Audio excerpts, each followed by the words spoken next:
एक सर्वे के मुताबिक पता चलता है कि अगर डेथ के बाद अगर किसी चीज से लोगों को बहुत डर है तो वो है पब्लिक स्पीकिंग। मुझे आज भी याद है जब मैंने अपना फर्स्ट प्रेजेंटेशन दिया था, मैं इतनी हाइपोपैनिक मोड में थी कि जोर जोर से स्लाइड्स रीड करने लगी। तकरीबन 3-4 मिनट के बाद मैं देखती हूँ कुछ लोग वॉशरूम के लिए जा रहे हैं, बाहर निकल जा रहे हैं, तो कुछ रूम के बाहर फोन अटेंड करने के लिए चले जा रहे हैं, और जो थे वो भी डिसइंटरेस्टेड लग रहे थे। वो मेरे लाइफ का फर्स्ट और इतना बुरा एक्सपीरियंस रहा था कि मैंने सोचा था मैं अभी अपनी लाइफ में पब्लिक स्पीकिंग नहीं करूंगी। पर बाद में जाना कि चाहे एकेडमिशियन हो, चाहे एक बिजनेस एग्जीक्यूटिव हो, एक सेल्स पर्सन हो, उसे कभी ना कभी तो लोगों के सामने अपना प्रोडक्ट बेचना पड़ेगा या अपने व्यूज प्रेजेंट करने पड़ेंगे। फिर मैंने जाना कि एक सही स्ट्रैटेजी को फॉलो करके आप एक बहुत बेहतरीन प्रेजेंटेशन दे सकते हो। 2019 में मुझे एक क्रॉस पेन मिली थी अपनी लाइफ का दी बेस्ट प्रेजेंटेशन देने के लिए। A few moments later. ये रही वो क्रॉस पेन। मुझे याद है जब मेरे सीनियर्स ने मुझे कहा था कि it was the best presentation they have attended.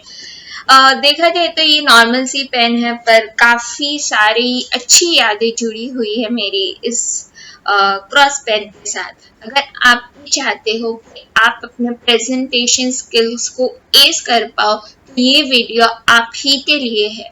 ये वीडियो एंड तक देखना और अगर पसंद आए तो अपने फ्रेंड्स के साथ शेयर करना।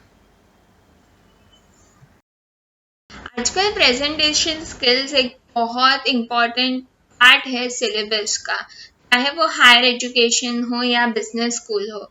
मैंने बहुत सारे लोगों को हेल्प की है, ना कि सिर्फ प्राइवेट सेक्टर में बट स्कूल्स कॉलेजेस में भी अपने स्टूडेंट्स को प्रेजेंटेशन स्किल्स के बारे में एक सही स्ट्रैटेजी दे पाओ। एकदम ये वीडियो में आपको एकदम सिंपल डुएबल स्टेप्स मिलेंगे ताकि जब आपको प्रेजेंटेशन देना हो आप अपना प्रेजेंटेशन स्किल एस कर पाओ। तो जो पहला स्टेप है वो प्री प्लानिंग है। मोस्टली मैंने देखा है सारे लोगों का एटीट्यूड होगा कि हम स्टेज में जाएंगे और हम अपनी स्लाइड्स रीड करेंगे, और मैंने भी अपनी प्रेजेंटेशन में यही कहा था।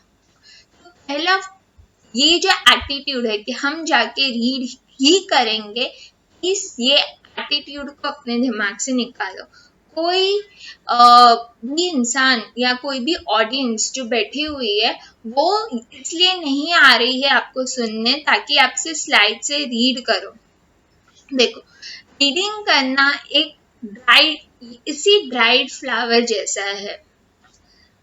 इंफॉर्मेशन तो है, जिसकी फ्रेशनेस है, जो उसकी फ्रेग्रेंस है, जो उसका चार्म है, वो सब खत्म हो चुका है।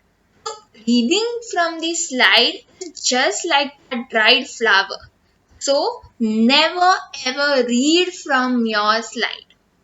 A goal without plan is just a wish. तो मैं आपको एडवाइस करूंगी कि सारी चीजें आप लिखते चलो।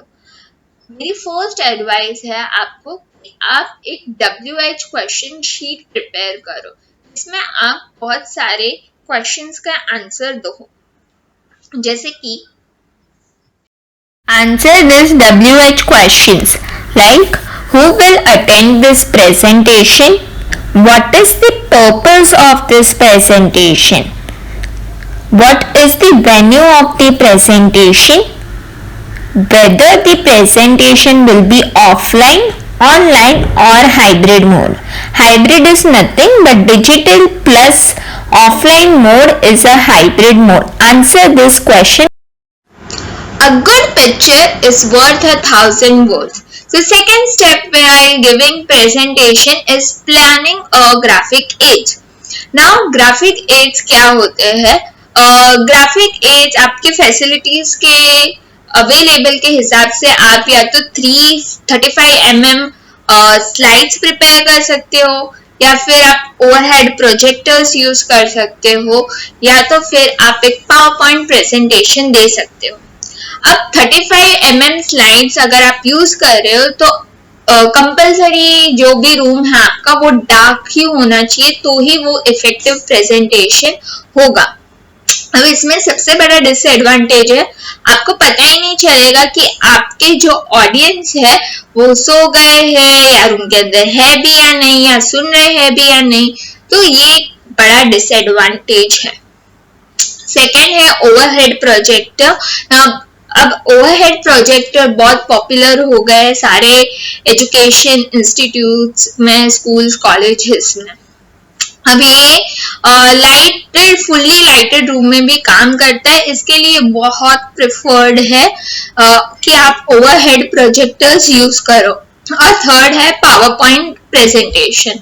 अब पावर पॉइंट प्रेजेंटेशन में जो सबसे इम्पोर्टेंट चीज मैं कहना चाहूंगी, इट इज कि आप जब पावर पॉइंट प्रेजेंटेशन यूज कर रहे हो तब मैंने देखा है लोगों को कर्सर जब वो यूज करते हैं तो वो as a pointing device use करते हैं।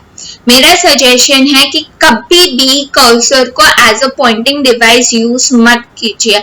आप लेजर पॉइंटर यूज कर सकते हो, जिसका इन्वेंशन ही इसके लिए हुआ है कि वो पॉइंटर की तरह काम करे। अगर आपके प्रेजेंटेशन में बहुत सारा न्यूमेरिकल डेटा है तो in that case use bar diagrams, histogram और pie charts, also known as sectograms. You can also Use flow charts, they are visually appealing. You can also use spot maps or dot maps. अब जो कि third step है वो है organisation of presentation, जो कि divided है 3 parts में। ट्रेडिशनली एक प्रेजेंटेशन के अंदर एक इंट्रोडक्शन होता है, बॉडी होता है और कंक्लूजन।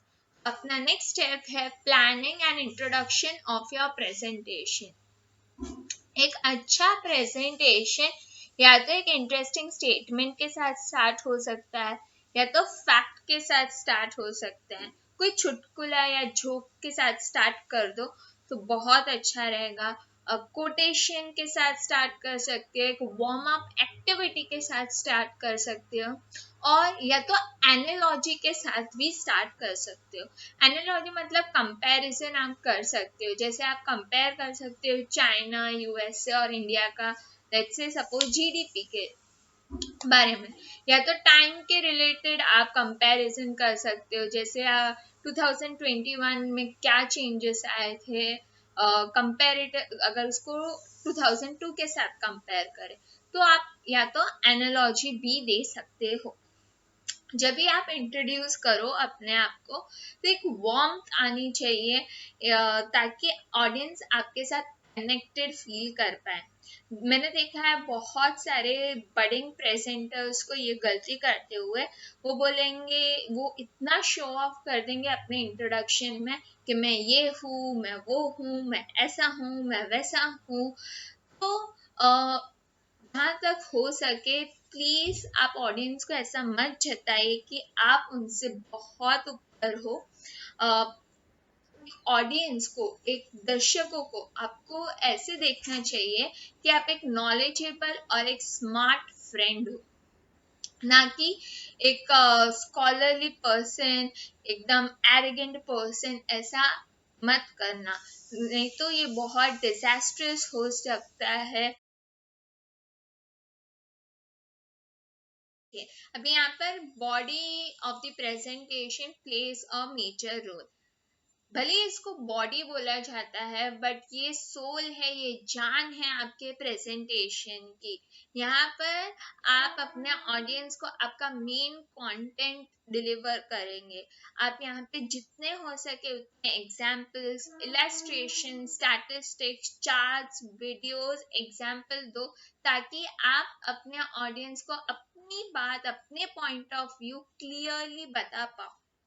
अब मेरी दादी हमेशा से कहा करती थी कि जो भी चीज आपको पसंद हो खाने में, वो पहले खा लीजिए, ताकि जब आपका पेट भर जाए तो आपको अफसोस ना हो कि आपने अपनी फेवरेट डिलिशियस चीज नहीं खाई। वैसे ही एक बॉडी ऑफ द प्रेजेंटेशन है। जब भी आप अपने ऑडियंस को पॉइंट्स बताओ, जो भी इम्पोर्टेंट पॉइंट है वो पहले बताते जाओ, एक डिक्रीजिंग ऑर्डर में। तो जो भी मोस्ट इम्पोर्टेंट पॉइंट है उसको पहले कवर करो, क्योंकि अटेंशन स्पैन बहुत कम होती है ऑडियंस में जैसे जैसे प्रेजेंटेशन बढ़ता जाता है। आइडियली एक प्रेजेंटेशन 40 मिनट्स का होना चाहिए। कहा जाता है कि आफ्टर द एज ऑफ 40 आपको डायबिटीज, ब्लड प्रेशर, ये सब कुछ होने लगते हैं। वैसे ही प्रेजेंटेशन है, 40 मिनट्स एक आइडियल टाइम होता है आपके प्रेजेंटेशन के लिए। पर ये कोई हार्ड एंड फास्ट रूल नहीं है। जहां तक अगर मुझे पूछा जाए, 40 minutes is sufficient, 40 to 45 minutes is sufficient। But अगर आपको लगे कि आपको ज्यादा टाइम चाहिए या कम टाइम चाहिए, तो it's upon you. But ideally according to me 40 to 45 minutes is sufficient for a presentation। Speech is like a love affair. Any fool can start it, but it requires considerable skill to end it। तो अब आप आ चुके हो delicate phase of your presentation, जो कि है closing of the presentation. अब यहाँ पर प्रेजेंटर को अपॉर्चुनिटी मिलती है कि वो अपनी कंटेंट है उसको वो समराइज़ कर सके, ताकि वो एक अच्छी छाप छोड़ पाए अपनी ऑडियंस पे। सेकेंड चीज़ वो कर सकते हैं, वो कॉल टू एक्शन दे सकते हैं। और थर्ड चीज़ जो अच्छे प्रेजेंटर को करना चाहिए वो की है thanking participants for attending. Fourth चीज़ उसे करनी चाहिए वो है एक्नॉलेज। सोचिए, जब आप पहली बार बाइसाइकिल चलाने गए थे, ऐसा तो नहीं था कि आप पहली ही बार में आपने अच्छे से साइकिल को राइड किया। ऐसा हो ही नहीं सकता कि आप गिरे ना हो या आपका बैलेंस ना चला गया। वैसे ही एक प्रेजेंटेशन में जो सबसे इम्पोर्टेंट है, rehearse the presentation, practice the presentation, it is the most important point. अब मैंने देखा है बहुत सारे बडिंग प्रेजेंटर्स के अंदर ये एंजाइटी हो जाती है कि कैसे क्या करूँ, किस तरह से करूँ, मैं उससे तो हो ही नहीं सकता। बहुत सारे एक्सक्यूजेस देने का भी मन करता है। पर जैसे एक प्रोवर्ब कहता है, a practice makes the man perfect. तो मेरी एडवाइस रहेगी कि आप डी डे पहले आप एटलीस्ट प्रैक्टिस करो। हाँ, अब प्रैक्टिस आप दो तरीके से कर सकते हो, एक सोलो और एक अपने फ्रेंड्स और कलीग्स के साथ। तो आप जब आप सोलो प्रैक्टिस कर रहे हो, तो या तो आप अपने मिरर के सामने प्रैक्टिस कर सकते हो, या तो फिर आप एक अपना मोबाइल फोन लीजिए, उसमें आप प्रैक्टिस कर सकते हो। और जब आप अपने कलीग्स, फ्रेंड्स, रिलेटिव्स के साथ आप प्रैक्टिस करते हो, please make it a point कि you ask feedback from them. तो फीडबैक को देखो। जब भी आप अपने प्रेजेंटेशन की प्रैक्टिस कर रहे हो, प्लीज ये मत सोचो कि मैं डायरेक्ट प्रेजेंटेशन में ही बोलूंगा, मैं तो अभी प्रैक्टिस ही नहीं करूंगा। प्लीज ऐसा मत कीजिए, प्लीज प्रैक्टिस करके जाओ। जितना हो सके जो आपने नोट्स बनाए उसमें से मत पढ़ो, बट इन केस आप भूल जाओ, आप नोट्स की हेल्प भी ले सकते हो, because it is a practice. So yes, now comes the next, last and the final step, that is actual presentation. Now actual presentation, the D-Day has arrived. अब अब आपको अलॉट करना है 10 to 20% आपके इंट्रोडक्शन में। 65 to 75% of your time should be allotted to the body of the presentation, and 10 to 20% is again allotted to your closing of your presentation. As the saying says, better 3 hours soon than a minute late, arrive the venue on time। हाँ, अगर आप online mode पे हो तो फिर भी आप देख लो कि आप पहले ही अराइव हो चुके हो। आप ऑडियंस से पहले आने चाहिए, and the last person to leave should be you. So ये एक चीज ध्यान रख लीजिए, stay calm, think that audience is your friend. और जो नेक्स्ट स्टेप मैं आपको कहना चाहूंगी कि please avoid negative body language. ठीक है, जब भी आप आई कांटेक्ट करो तो वार्मथ होनी चाहिए, डोंट स्टेयर एट देम, वरना वो जो आपके ऑडियंस है वो डर जाएंगे आपसे, एकदम टेरिफाइड हो जाएंगे। So yes, the audience will get frightened। It for today's video, hope you liked my video। If you like my video, do give it a big fan thumbs up and share it with your friends। You can also follow me on Instagram and Facebook, the link will be given in the description box below। uh, till the time we meet next, happy learning and happy presenting too।